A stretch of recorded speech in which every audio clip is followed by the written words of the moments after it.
over time, this is what we're seeing. So over time, you and I, who used to be on the left, are now like, where's the left? Where are you guys? You guys are so far away. I can't even see you.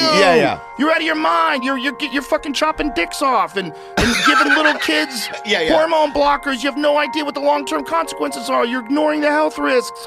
You won't even talk about the health risks. You use things like gender-affirming care. What are you saying?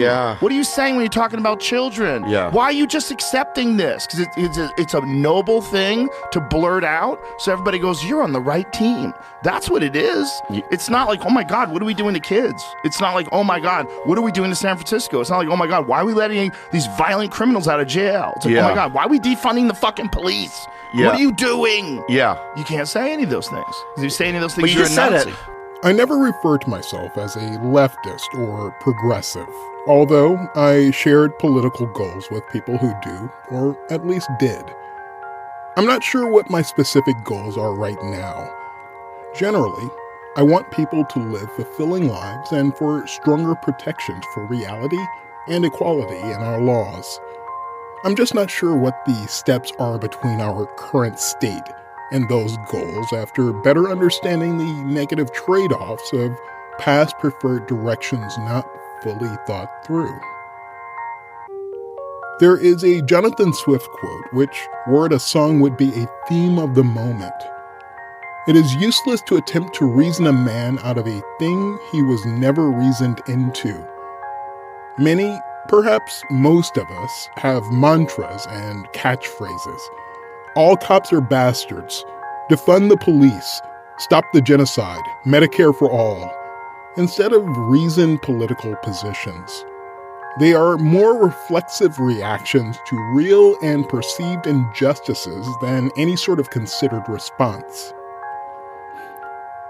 We hear of people dying from lack of insulin or facing medical bankruptcy and decide we need a universal healthcare system paid for by taxes. We hear about an unarmed person shot by police and decide we need to defund them to pay for more social workers. I'm uncomfortable with my own impulses towards these reactive political equations, but they help me to better understand how even ostensibly intelligent people engage in such simplistic, incorrect thinking. I was very moved by Black Lives Matter, BLM, after its inception in reaction to the death of Mike Brown in Ferguson, Missouri. It was a reaction to my knowledge of past cases like those of Abner Louima, Sean Bell, and Amadou Diallo, and perception of the U.S. as inherently racist.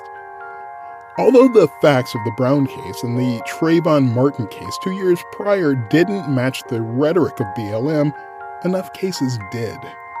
There was Tamir Rice and John Crawford III, both killed in Ohio.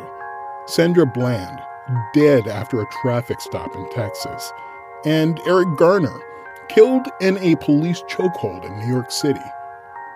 Approximately 1,000 people are killed by police in the U.S. every year, dwarfing any other first world nation.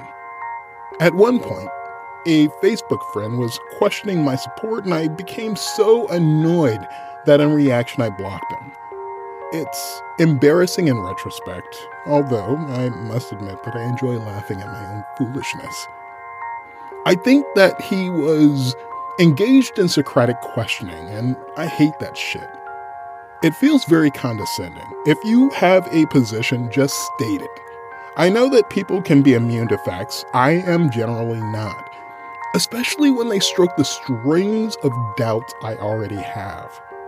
If anyone had mentioned the strange contradiction between saying Black lives to mean all lives should matter, but saying all lives should matter was racist, I'd have been forced to engage.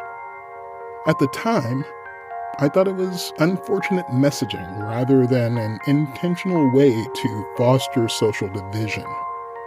Ironically, the fact that forced me to reconsider whether BLM represented relevant political goals instead of a distraction from political goals is that approximately 1,000 people are killed in the U.S. every year by police.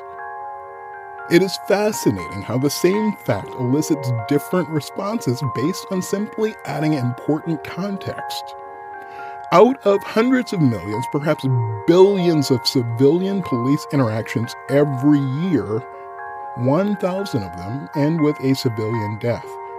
6% of those deaths are of unarmed people. It hardly seems like an epidemic of violent policing.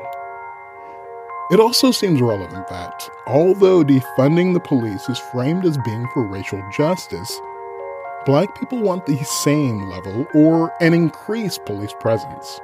Like my support for BLM, there are a number of positions that I have been forced to reconsider based on better context, more facts, or questions I can't answer.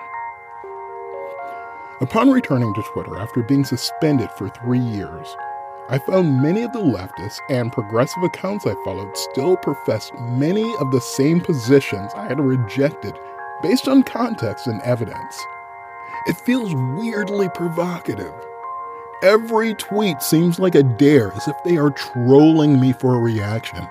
If I'm honest, I have to wonder if the reactionary fervor I'm resisting has as much to do with their current positions as it does with my disappointment with myself for ever sharing them. I'm not sure if it's a sign of ego security and good mental health, or a weird form of masochism using social media, but I can't resist reviewing these topics and the unchanging progressive positions on them.